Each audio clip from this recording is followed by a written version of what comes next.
नमस्कार, आप देख रहे हैं इंडिया वॉइस और मैं हूं आपके साथ श्रुति अंगद। आपको सीधे ले चलते हैं लखनऊ, जहां सुभाष चंद्र बोस की जयंती पराक्रम दिवस के अवसर पर लखनऊ में कार्यक्रम आयोजित किया गया है, जिसमें सीएम योगी आदित्यनाथ शामिल हुए हैं। जी, माननीय विधायक श्री नीरज बोरा जी, विधान परिषद सदस्य श्री अवनीश सिंह जी, अंगद सिंह जी, श्री लालजी प्रसाद निर्मल जी, आज के इस कार्यक्रम में उपस्थित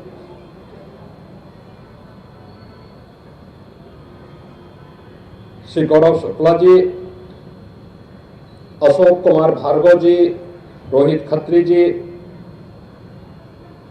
माननीय विधायक श्री अमरीश कुमार जी, विधान परिषद सदस्य श्री रामचंद्र प्रधान जी और उपस्थित सभी नेताजी के प्रति श्रद्धा और सम्मान का भाव रखने वाले मेरे युवा साथियों, पूरा देश भारत माता के इस महान सपूत को, जिन्होंने अपने व्यक्तित्व और कृतित्व से आजादी के आंदोलन को एक नई दिशा दी थी, और कोई अतिशयोक्ति नहीं कि नेताजी भारत की आजादी के पूरे अभियान के दौरान एक महानायक के रूप में हर भारतवासी के लिए बड़े श्रद्धा और सम्मान का स्थान रखते हैं। वर्ष 2021 में नेताजी के योगदान के प्रति कृतज्ञता ज्ञापित करते हुए आदरणीय प्रधानमंत्री जी ने 23 जनवरी की तिथि को पराक्रम दिवस के रूप में मनाने का निर्णय लिया। नेताजी हर भारतवासी के लिए एक प्रेरणा है। राष्ट्र के प्रति निष्ठा का भाव, असीम साहस, वीरता और निस्वार्थ सेवा को सम्मान देने की प्रेरणा नेताजी के व्यक्तित्व से पूरे भारतवासियों को प्राप्त होता है। जब व्यक्ति जो बोलता है उसके अनुसार आचरण करता है तो उनका आह्वान एक मंत्र बन जाता है। देश की आजादी के पूरे आंदोलन के दौरान भारत की आजादी के लिए नेताजी के द्वारा किए गए आह्वान कि तुम मुझे खून दो, मैं तुम्हें आजादी दूंगा, ये पूरे भारत के नागरिकों के लिए यह एक मंत्र बन गया था। खासतौर पर युवाओं के अंदर इस नारे ने ऐसा जादू फैलाया कि देखते ही देखते ब्रिटिश हुकूमत को नेताजी को नजरबंदी और कैद करने की दिशा में आगे बढ़ना पड़ा था। लेकिन उनकी नजरबंदी से निकलते हुए नेताजी ने दुनिया के उन तमाम देशों में जाकर के, जर्मनी में, जापान में और दुनिया के अन्य अनेक देशों में जाकर के भारत की आजादी के लिए न केवल उन देशों के सहयोग से बल्कि युवाओं के लिए अपने संदेश के माध्यम से भी वे एक प्रेरणा भरते रहे। आज जब हम सब नेताजी सुभाष चंद्र बोस की इस पावन जयंती कार्यक्रम के साथ जुड़े हुए हैं, स्वाभाविक रूप से बहुत सारे प्रश्न आज की युवा पीढ़ी के मन में आ रहे होंगे, क्योंकि अक्सर हम देखते हैं कि हर व्यक्ति अपने स्वयं के कैरियर के प्रति चिंतित होता है, लेकिन देश और समाज के सामने जो चुनौतियां हैं, उन चुनौतियों की अपनी चुनौती मानने से वह बचने का प्रयास करता है। नेताजी सुभाष चंद्र बोस उस समय की सबसे प्रतिष्ठित सिविल सर्विसेज की सेवा में चयन होने के बावजूद उन्हें विदेशी हुकूमत के अधीन सेवा करने में परहेज था, इसलिए उन्होंने नौकरी छोड़ी। भारत माता की स्वाधीनता के लिए उन्होंने अपनी नौकरी को तिलांजलि दी। यही नहीं, वह एक ऐसा कालखंड था जब साधन के अभाव थे, यह देश गुलाम था, तमाम प्रकार की आपदाएं थी, गुलामी तो थी ही। तो आप सुन रहे थे सीएम योगी आदित्यनाथ को। खबरों बढ़ते आगे, नगर निगम देहरादून में भाजपा के मेयर प्रत्याशी सौरभ थपलियाल ने अपने परिवार के साथ पोलिंग बूथ पहुंचकर मतदान किया है और जनता से भी मतदान करने की अपील की है। भाजपा प्रत्याशी सौरभ थपलियाल और उनके परिवार के साथ हमारे संवाददाता अभय कैंतुरा ने खास बातचीत की है। सुनिए क्या कुछ कहा। निकाय चुनाव का पूरी तैयारियां थी और आज मतदान शुरू हो चुका है। हमारे साथ भाजपा के प्रत्याशी हैं देहरादून से जो मेयर पद के सौरभ थपलियाल, उनसे बातचीत करेंगे। सौरभ भाई, बड़ी जिम्मेदारी, 1 महीने का चुनाव प्रचार प्रसार है, किस रूप में दिखता है माहौल? बहुत सकारात्मक माहौल है भारतीय जनता पार्टी के लिए पूरे क्षेत्रों में। मैं जहाँ जहाँ गया हूँ बहुत अच्छा माहौल है। हमारे जो विधायक गण है उन्होंने काफी विकास के कार्य किए हैं नीचे, और हमारा जो संगठन है वो बहुत मजबूत है। 100 के 100 वार्डों में हम पन्ने तक हमारे कार्यकर्ता हैं, बूथ तक हमारे सारी पूरी टीम है, कार्यकारिणी है निश्चित तौर पे, और जनता के बीच में सकारात्मक माहौल है। और फिर क्या है कि भारतीय जनता पार्टी सरकार भी भारतीय जनता पार्टी की है। अगर ये जो निगम की छोटी सरकार जो है, रोजमर्रा की जरूरतों की सरकार जो है, ये अगर भारतीय जनता पार्टी की बनेगी, निश्चित तौर पे जो विकास कार्य हैं उनमें और गति आएगी। आप लोगों ने कॉलेज की राजनीति पहले करी, आज आपके सामने भी कॉलेज के ही ऐसे कैंडिडेट खड़े हैं, किस रूप में देखते हैं? क्योंकि लोग उन चीजों को देख रहे हैं, आप लोगों के वायदे हैं उनको परख रहे हैं, आप क्या कुछ कहेंगे आज भी जनता से? देखिए, कॉलेज में उनकी जो विचारधारा है वो अलग रही है, हमारी विचारधारा अलग रही है, और कॉलेज में भी हम आमने सामने एक दूसरे के रहे हैं, और ईश्वर की कृपा से वहाँ भी हमें लगातार जीत मिलती रही है। तो निश्चित तौर पे यहाँ पर भी भारतीय जनता पार्टी को बड़ी जीत मिलेगी, ऐसा अपेक्षा है। नहीं, आप बताइएगा, अब तक आप लोग घर पे देखते थे, आज बड़ी जिम्मेदारी के रूप में चुनाव लड़ रहे हैं, अब भी लोगों से मिलते होंगे, क्या कुछ कहते हैं?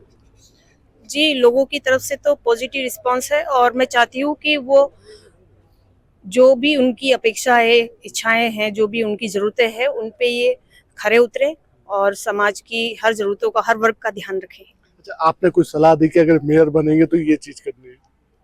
देखिए, मेयर बनेंगे तो मैं चाहूंगी कि वो निर्भय होकर कार्य करें, उन पे कोई दबाव ना हो, और जनता का तो साथ है ही, और पार्टी भी उन पे, पार्टी का भी विश्वास है, तो मैं तो चाहूंगी कि वो निर्भय होकर कार्य करें।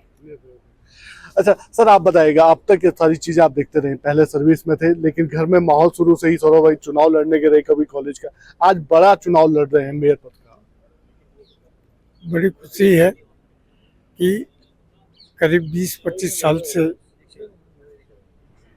पहले छात्र राजनीति से करके यहाँ तक पहुँचे हैं और टिकट मिला है,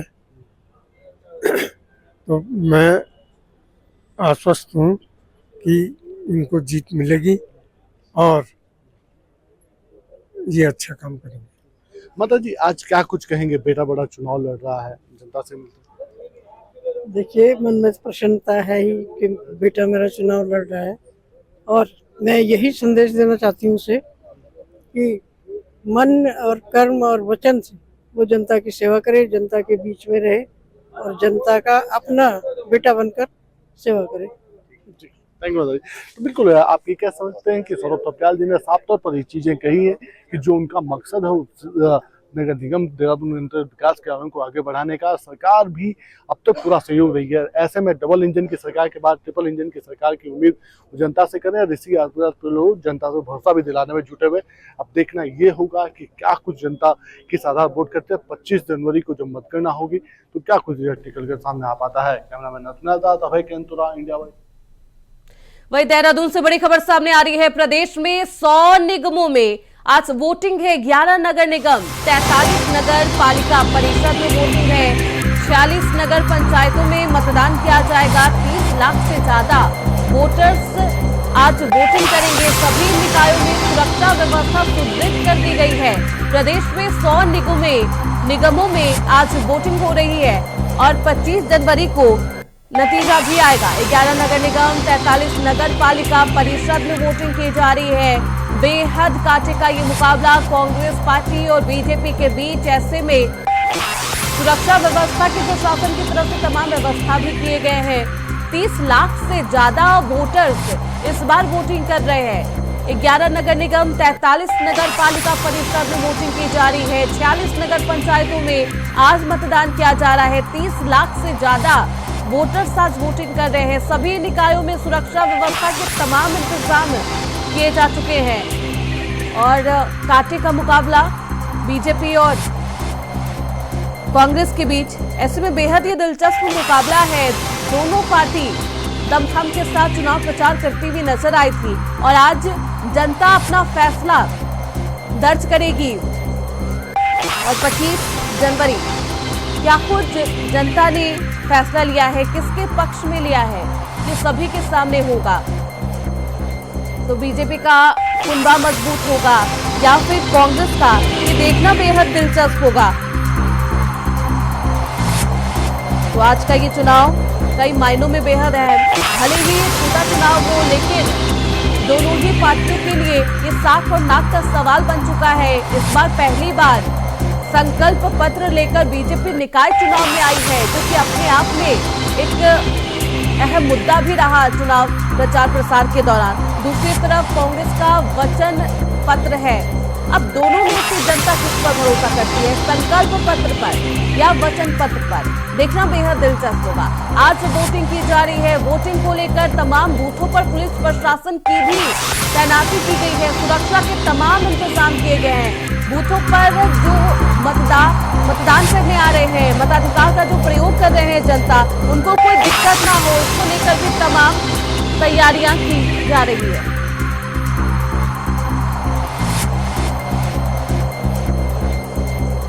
तो इस खबर पर ज्यादा जानकारी के साथ हमारे सहयोगी विकास चौहान हरिद्वार से हमारे साथ जुड़ चुके हैं।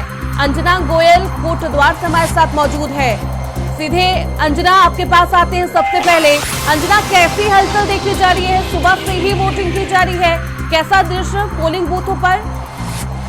जी मैं आपको बता दूं, पोलिंग बूथों पर मतदाताओं का मतदान डालने के लिए लगातार खाता उत्साह देखा जा रहा है। खास तौर से महिलाओं की जो लाइनें हैं वो लंबी लाइनें लगी हुई है, क्योंकि सुबह का समय जो होता है महिलाओं के लिए घर के काम का भी होता है, तो इसलिए वो पहले अपना वोट डालने आई है।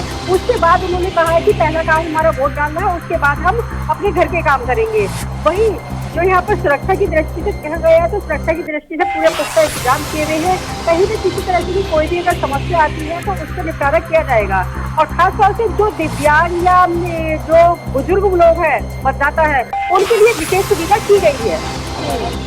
बिल्कुल। ऐसे में हरिद्वार से विकास चौहान हमारे साथ बने हुए हैं। अंजना आपके पास वापस आएंगे, लेकिन हरिद्वार की सीट भी, निकाय चुनाव भी बेहद दिलचस्प है। वहां का सियासी इक्वेशन कैसा है विकास?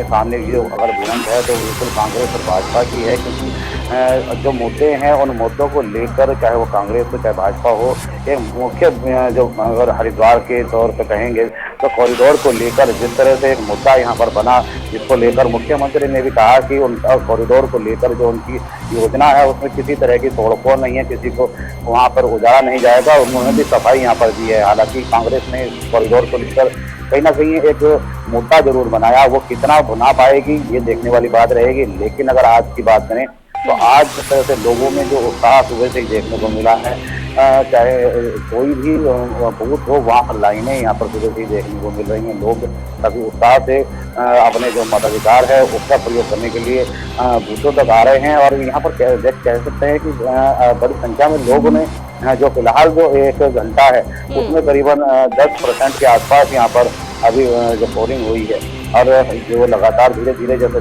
दिन बढ़ेगा जो वो और बढ़ने की बिल्कुल अनुमान है, क्योंकि ये जो आज जिस तरह का जो मौसम है बिल्कुल साफ यहाँ पर मौसम है, जिससे अनुमान भी लगाया जा रहा है लोग धीरे धीरे जैसे जैसे दिन बढ़ेगा लोग घरों से निकल कर अपने मताधिकार का प्रयोग करेंगे। हालांकि जिस तरह से उत्साह नए युवाओं में भी देखने को मिल रहा है, और चाहे अगर हम बात करें वृद्ध लोग भी हमने देखे हैं जो भले ही खुद ना चल पा रहे हो, लेकिन उनमें भी एक जज्बा है कि लोग यहाँ पर वो चाहे किसी का सहारा लेकर यहाँ पर जरूर पहुँच रहे हैं। तो कह सकते हैं कि लोगों में जो मतदान है उसको लेकर काफी उत्साह है। और वो अपने जो शहर की जो सरकार है, वो जो जिले की सरकार है उसको बनाने के लिए कहीं ना कहीं अपनी जो उनकी योजना है, जो मन में उनकी जो वो अपने जो काम है उसको लेकर वो यहाँ पर वोट कर रहे हैं। जी बिल्कुल, जो निचली सरकार है उसको बनाने के लिए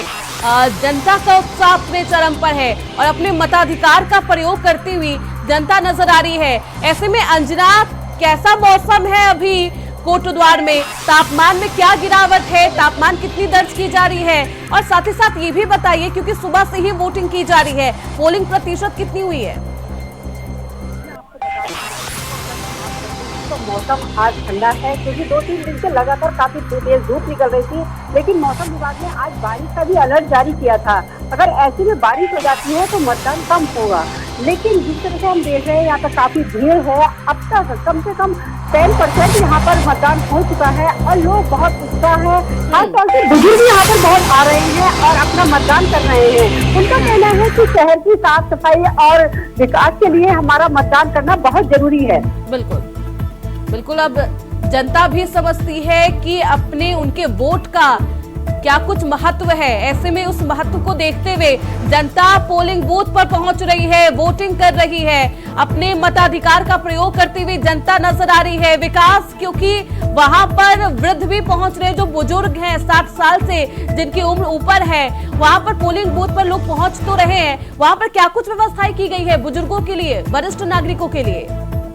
वरिष्ठ नागरिकों के लिए जिस तरह से यहाँ पर व्यवस्थाएं की गई है, हालांकि व्हील चेयर और जो अन्य जो सुविधाएं हैं, जो गाड़ियां हैं, हालांकि काफी दूर पार्क की जा रही है, लेकिन जो लोग हैं उनके लिए सुविधा यहाँ पर ये सुविधा दी गई है कि उनकी गाड़ियां उनको थोड़ा नजदीक तक लाई जा सके, ताकि उनको बूथ जो उनके हैं वहां तक उनको आराम से पहुंचाया जा सके। और उनके जो बूथ अन्य जो कर्मचारी हैं उनके सहायता से उनको यहाँ पर वो डलवाया जा रहा है। अगर हम पूरे हरिद्वार की बात करेंगे तो हरिद्वार में कहीं ना कहीं जैसे रामदेव हैं, बालकिशन है, इस तरह के बड़े नाम भी हैं जो अब से थोड़ी ही देर में, जहाँ पर मैं इस समय खड़ा हूँ, वो यहाँ पर वोट डालने आएंगे। कह सकते हैं कि चाहे वो वृद्ध हों, चाहे किसी तरह उम्र के लोग हों, उनमें काफी उत्साह यहाँ पर देखने को बिल्कुल यहाँ पर मिल रहा है। अगर आप पोलिंग बूथ पर मौजूद हैं तो वहां का नजारा देखिए, दिखाइए किस तरीके का उत्साह है लंबी कतार में, क्योंकि अभी जनता आना शुरू कर चुकी है और सुबह से ही वोटिंग की जा रही है। लोगों से बातचीत करने की कोशिश भी करिए विकास।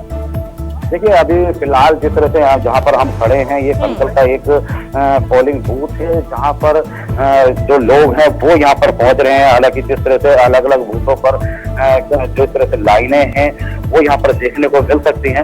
और अभी लोग घरों से निकलकर बिल्कुल जिस तरह से हमने बताया कि मौसम आज बिल्कुल साफ है। हालांकि फिलहाल जिस तरह से मौसम विभाग ने बारिश की संभावना यहाँ पर जरूर जताई थी, लेकिन मौसम आज बिल्कुल साफ यहाँ पर है। और यहाँ पर कह सकते हैं कि जिस तरह से लोगों में उत्साह भी देखने को मिल रहा है। हालांकि अभी लाइनें हैं, अभी जिस तरह से अभी बाबा रामदेव के आने की भी यहाँ पर सूचना है, थोड़ी देर में बाबा रामदेव भी यहाँ पर पहुंचेंगे।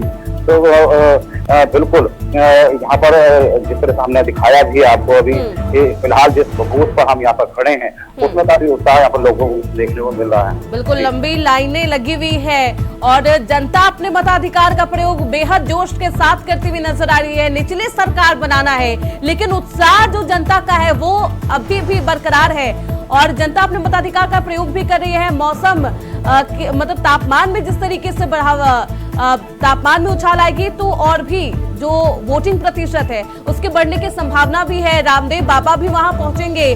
अंजना क्योंकि कोटद्वार में मौजूद है। अंजना, क्या कुछ वहां का समीकरण है? चुनावी समीकरण कितना दिलचस्प है कोटद्वार का? क्योंकि हमने हरिद्वार का देखा है, देहरादून जो कि हॉट सीट मानी जाती है, वहां का भी जो सियासी समीकरण है वो बेहद दिलचस्प है। कोटद्वार का सियासी समीकरण मैं आपको बता दूं कि कोटद्वार में मतदाताओं में बहुत खासा उत्साह है, बहुत खुश है। जो नए पहली बार वोट डालने आ रहे हैं वो भी बहुत खुश है कि हम पहली बार वोट डाल रहे हैं और हमें ये अधिकार मिला है कि हम शहर के विकास में अपना योगदान कर सकेंगे। वहीं हम समीकरण की बात करते हैं तो दोनों पार्टियों ने अपना पूरा दमखम दिखाया था। ऐसे में यहाँ पर लोगों का जो रुझान देखने को हमें मिल रहा है उनमें उनसे कहीं ज्यादा नजर आ रहा है कि हम अपना मतदान कर रहे हैं और मतदाता जो बहुत खुश भी है। यहाँ पर आप मेरे पीछे वहाँ देख सकते हैं किस तरह से लाइनें लगी हुई है और लोग यहाँ पर महिलाओं की भी खुशी है कि हम वोट डाल रहे हैं। अपने घर के कामों को छोड़ करके सबसे पहले वो यही काम करने आएंगे, क्योंकि तो महिलाओं की पहली प्राथमिकता जो होती है वो अपने घर के काम निपटाने की होती है। लेकिन इस बार उन्होंने पहली प्राथमिकता अपनी घर के कामों को छोड़ करके वोट डालने की है। बिल्कुल, महिला भी ये समझ रही है कि पहले मतदान किया जाएगा, बाद में जलपान और काम होगा। बहुत शुक्रिया अंजना और विकास चौहान, आपका इन तमाम जानकारियों के लिए। आप निगाह बनाए रखिए। 100 निगमों में आज वोटिंग की जा रही है। अब देखना बेहद दिलचस्प होगा कि निकाय चुनाव में कौन सी पार्टी बाजी मारती है, क्योंकि ये बेहद दिलचस्प मुकाबला है। कुंभा में किसके सिर पर ताज सजेगा? 25 जनवरी को सभी के सामने जनता का जनादेश होगा। वहीं मिल्कीपुर उपचुनाव में समाजवादी पार्टी और भाजपा के बीच कांटे की टक्कर देखने को मिल रही है। वहीं जनता में चुनाव को लेकर जबरदस्त जोश और उत्साह देखने को मिल रहा है। हमारे संवाददाता विनय मिश्रा ने इस मुद्दे पर मिल्कीपुर की जनता से खास बातचीत की है। क्या कुछ जनता का कहना है, सुनिए। मिल्कीपुर में उपचुनाव को लेकर सरगर्मियां तेज हो गई है। जो चुनाव को लेकर के जो है सपा और भाजपा की जो है आमने सामने की टक्कर देखी जा रही है। दोनों के लिए जो है प्रतिष्ठा की सीट बनी हुई है। सपा ने अपने स्टार प्रचारकों को सूची भी जारी कर दी है और वहाँ बीजेपी ने जो है अपने 6 कैबिनेट मंत्रियों को यहाँ पे उतार दिया है। तो यहाँ पे इस तरीके से माना जा रहा है कि यहाँ पे मिल्कीपुर में उपचुनाव को लेकर कड़ी टक्कर देखने को मिल रही है, क्योंकि यहाँ का जो चुनाव जो जीतेगा वो 2027 का तय करेगा कि आखिर 2027 में किसकी सरकार बनेगी। लेकिन ये देखने वाला होगा, इस समय इंडिया वाइज की टीम जो है मिल्कीपुर विधानसभा क्षेत्र में, ये देख सकते हैं कि मिल्कीपुर विधानसभा का क्षेत्र है और यहाँ की जनता से भी इंडिया वाइज बात करेगी कि किन मुद्दों को लेकर के यहाँ पे वोट करेगी। लेकिन दूसरी तरफ ये देखा जा रहा है कि सपा भी इसमें पूरी ताकत लगाए हुए है कि किसी भी हाल में जो है मिल्कीपुर की सीट यहाँ पे जीतनी है। यहाँ पे कुछ लोग भी हैं, उनसे भी हम बात करते हैं। क्या माहौल आपके यहाँ मिल्कीपुर में चल रहा है? माहौल बहुत बढ़िया है। हाँ, चुनाव एकदम चढ़ा हुआ है। किसकी टक्कर है? कोई टक्कर क्या, दो पार्टियां चल रही है, भाजपा और सपा, 2 पार्टी। यहाँ साइकिल दौड़ेगी, कमल खिलेगा? कमल खिलेगा, साइकिल कहाँ दौड़े। अच्छा, किन मुद्दों को लेकर के आप लोग चुनाव करेंगे? विकास के मुद्दों को लेकर करेंगे चुनाव। हाँ, विकास, जो पार्टी विकास करेगी उसी का हम लोग सपोर्ट करेंगे। वैसे माहौल चल रहा है इस समय, भाजपा का बढ़िया चल रहा है यहाँ। अब आगे देखा जाएगा जो चलेगा। सपा ने अपने स्टार प्रचारकों को भी यहाँ उतार दिया है। 40 स्टार प्रचारक है और 28 और जारी कर दिया। तो सपा ने वो तो ताकत तो हर पार्टी लगाएगी ना, प्रयास तो सब करेंगे। अब सफलता जनता के ऊपर है, जो जनता का विश्वास जीतेगा वही जीतेगा। अच्छा, बीजेपी ने यहाँ पारसी बिरादरी पे अपना कार्ड खेला है। दूसरी तरफ अजीत प्रसाद पारसी बिरादरी से आती है। तीसरी जो है आजाद समाज पार्टी भी आ गई। तो क्या लग रहा है कि पार्टी में बिखराव होगा पारसी बिरादरी में? अब वोट तो जैसे जो पर्सनल वोट है अपना अपना, वो तो जाएंगे ही। और उसके अलावा अब जो विश्वास जीतेगा वो ज्यादा पा जाएगा, यही होगा। चुनाव जो जाति का देखा जाता है वो भी तो पासवान ही है, वो भी बिरादरी तो लगभग एक ही है ना, तो वोट बटेंगे ना। हाँ, बटेंगे तो है ही, मगर जो समझदार हैं, पढ़े लिखे हैं, वो ये भी देखते हैं कि कौन विकास कर रही है, कौन सी पार्टी, या उम्मीद देख के वो वोट करते हैं। ये नहीं जात पात पे ही सब लोग कर देते हैं, ऐसा नहीं है। अब जनता जागरूक हो गई है, जात पे ही सब लोग वोट नहीं करते।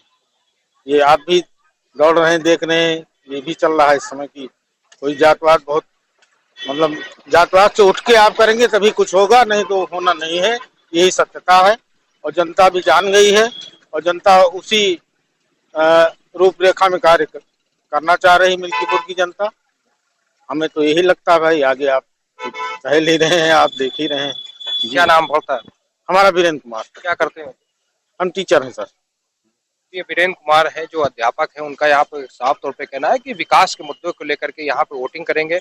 और यहाँ पे जो टक्कर देखी जा रही है वो सपा और भाजपा की देखी जा रही है। दोनों प्रत्याशियों के जो स्टार प्रचारक सपा के भी आ चुके हैं, यहाँ क्षेत्र में दौरा कर रहे हैं, वहीं जो है बीजेपी के कैबिनेट मंत्री भी यहाँ पे उतरे हुए हैं अपने प्रत्याशियों को जिताने के लिए। तो ये देखने वाला होगा कि कौन किसके पाले में जाता है। ये आने वाला 5 फरवरी को बताएगा और इसका निर्णय जो 8 फरवरी को कि आखिर जो है मिल्कीपुर की सीट पे कौन विधायक बनेगा, लेकिन ये समय निर्धारण करेगा। यहाँ पे कुछ और भी जनता है, उनसे भी यहाँ पे हम बात करेंगे। भाजपा भारतीय जनता पार्टी मिल्कीपुर उपचुनाव में ऐतिहासिक जीत होने जा रही है। मिल्कीपुर की जनता 5 तारीख इंतजार कर रही कि कमल के फूट से खचाखच बटन दबाकर पूरा ईवीएम फुल कर देगी। लाखों वोटों से चंद्रभान पासवान की ऐतिहासिक जीत होने जा रही है। सपा तो अपना दावा कर रही है। सपा के सारे दावे फेल हो चुके हैं। गुंडा माफिया का राज खत्म हो चुका है। सबका साथ, सबका विकास, सबका सम्मान हो रहा है भारतीय जनता पार्टी में। मोदी योगी के राज में राम राज आ गया है अयोध्या में। वो 2024 के चुनाव में गलती से धोखा से लोगों को बहला दिया गया है, लेकिन इस बार भारतीय जनता पार्टी ऐतिहासिक जीत होने जा रही है। बदला लेगी वहाँ का 100% बदला लेने जा रही है। इंतजार कर रही है आने वाली 5 तारीख को। सूद ब्याज सहित बिल्कुल सूद ब्याज सहित बदला लेगी। कमल खिलेगा बिल्कुल 100%, 101% कमल खिलने जा रहा है। चंद्रभान पासवान की ऐतिहासिक जीत होने जा रही है। तो यहाँ की जनता से बात करके साफ हो जाता है कि मुद्दे तो कई हैं, लेकिन वोट किसे मिलेगा ये चुनावी नतीजे ही बताएंगे। फिलहाल मिल्कीपुर का हर मतदाता अपनी बात खुलकर रख रहा है। अब देखने वाला होगा किसकी बात जमीन पर असर दिखाती है। सहयोगी रमेश पांडे के साथ विनय मिश्रा, इंडिया वॉइस। फिलहाल इसी के साथ इस बुलेटिन में बस इतना ही। देखते रहिए इंडिया वॉइस।